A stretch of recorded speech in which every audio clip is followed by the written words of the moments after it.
Hey guys, today I wanted to show you how I prune my common hibiscus as a standard.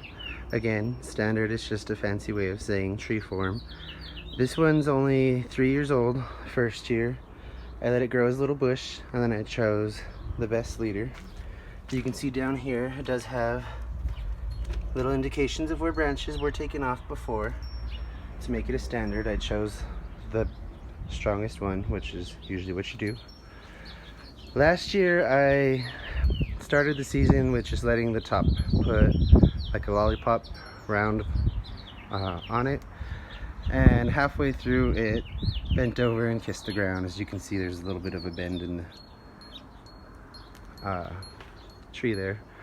So I did have to stake it, and I think I'll probably keep it staked for another year just to make sure it calibers up and can support itself. I do want to do some pruning, but anytime I do pruning, I do my fertilizing. That way it's easy to tell what's been pruned. And again, like I said, plants need to be fertilized at the drip line. If you cut back the drip line, then fertilize, it's going to be harder to know where your stuff should go. And I will be doing this one as well. This has been a bush. I'm thinking I'll probably either start in on making it a multi-stem tree by cutting most of that out and leaving just 3 main leaders. I don't know yet. We'll see. Again, just fertilizing the drip edge. Now, when your beds are heavily planted like mine are on this side, because this one's an established area, I don't do anything too special. I just sprinkle and make sure it all gets in there. As you can see, it's not perfectly spread out, but the water will do its job and break it down anyway. So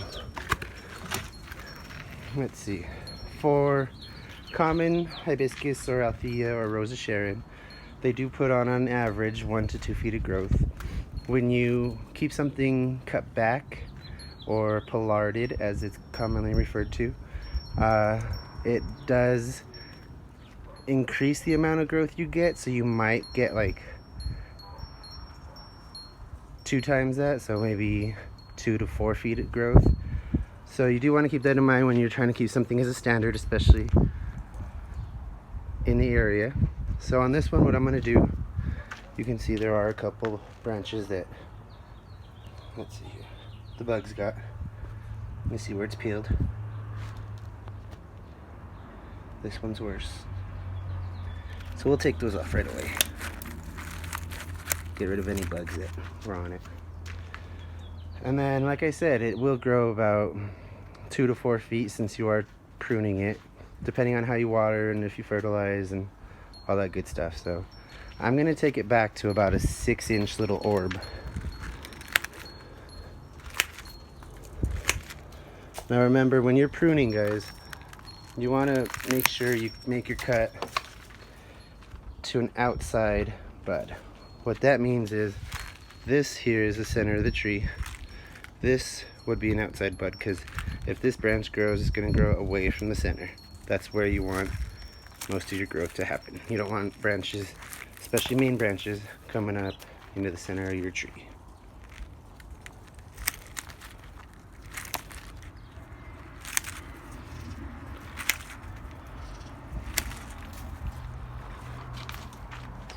See if we can get a couple more of these in the camera for you. Now see, this one I was going to cut here, but then that's going to go straight into my walkway. So I'm going to go to the next one that's not, and that would probably be this one. It's pointed back towards the house. You see that? It's on the back side. So we'll do that. Now you do want to leave a little bit of a tip and not cut right next to a node, because you will have some drying out. Most people aren't going to go through and seal the ends of all these cuts. It's too many and it's too much work, and I'm just not a fan of that. So